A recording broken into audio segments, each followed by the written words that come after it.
In the quiet corners of European history, where dust settles on forgotten documents and the echoes of empire still linger, there lies a story almost too powerful, too interconnected, too influential to ignore. It begins not with kings or conquerors, but with a family whose name whispers through the halls of banking, diplomacy, war, and revolution, a name that has been praised, feared, criticized, and mythologized for more than 2 centuries.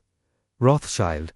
But this story is not fantasy. It is the story of how a single idea, the first truly modern international banking network, changed the world. Our journey begins in Frankfurt, in the cramped, narrow lanes of the Jewish ghetto. The air is thick with limitation. The gates close at night.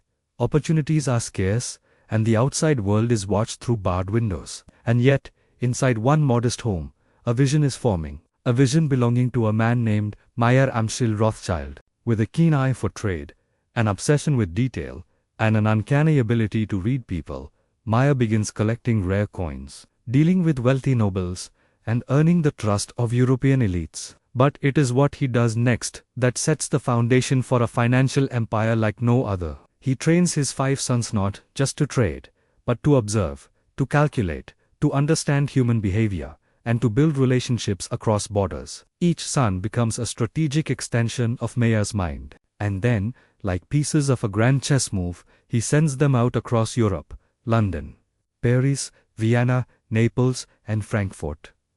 5 points of influence, 1 family. The world at this time is unstable. Wars are raging, empires are clashing, kings are borrowing, and economies are collapsing under the weight of conflict.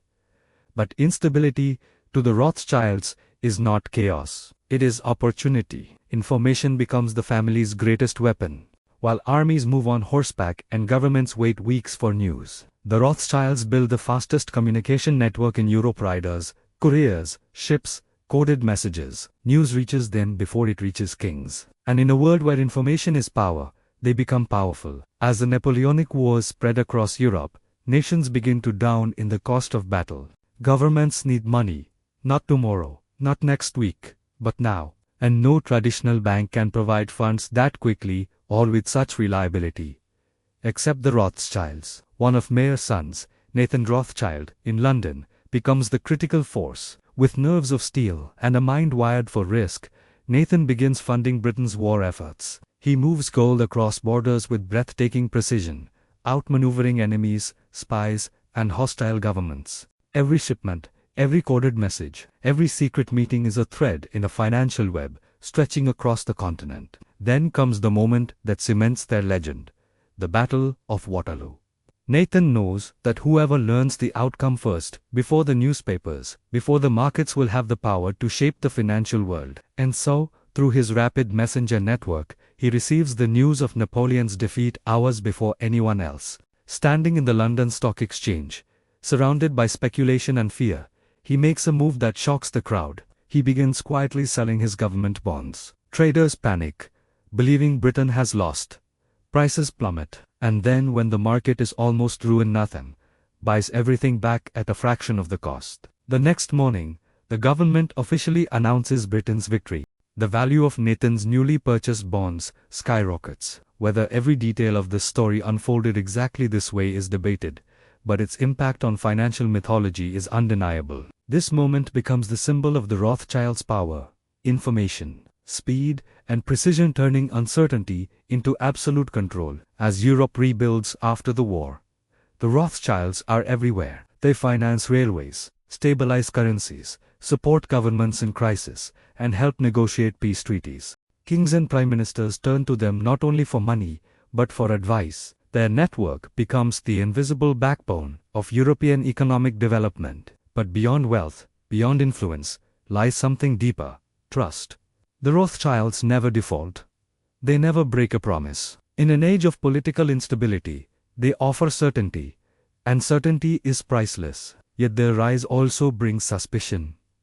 How can one family hold such power? How can they move funds faster than militaries move troops? How do they know things no one else knows? Whispers begin, rumors of manipulation, hidden agendas, secret influence. In a time when information is limited and finance remains mysterious, people fill the void with imagination. While conspiracy theories grow in the shadows, the real story is more grounded and far more fascinating. It is the story of innovation, creating the first multinational banking system, pioneering the use of bonds to fund governments, and shaping financial tools still used today. But power, no matter how carefully held, always meets resistance. The 19th and 20th centuries bring political revolutions, new banking regulations, rising nationalism, and two devastating world wars. The Rothschilds' influence changes with the times. They diversify, expand into mining, energy, and later, philanthropy and environmental projects. Their banks evolve, merge, and rebuild. And yet the core idea survives. Connection across borders. The world today: global finance, international transfers, central bank echoes, the foundation laid by Meyer and his sons. Their story is not about secret control or hidden empires. It is about understanding the psychology of people and nations. It is about realizing that money flows along the lines of trust, relationships, and information. It is about seeing the world not as divided countries, but as a network long before the word globalization existed. Now, as we look at today's financial systems, instant transactions, multinational corporations, worldwide investments, we are looking at the legacy of the first true banking network, a system built not on brute force, but on communication, strategy, and the ability to think several moves ahead. The Rothschilds were not magicians, they were visionaries.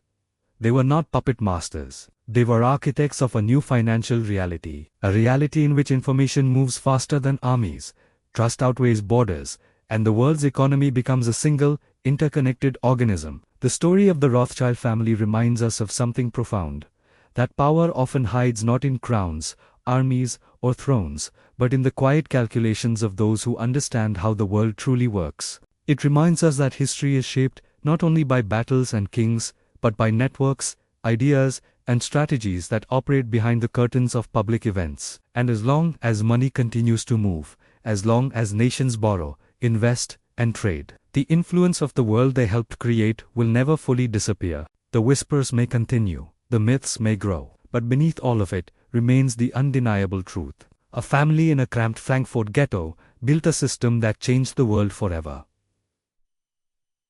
Their power was never truly hidden, it was simply misunderstood.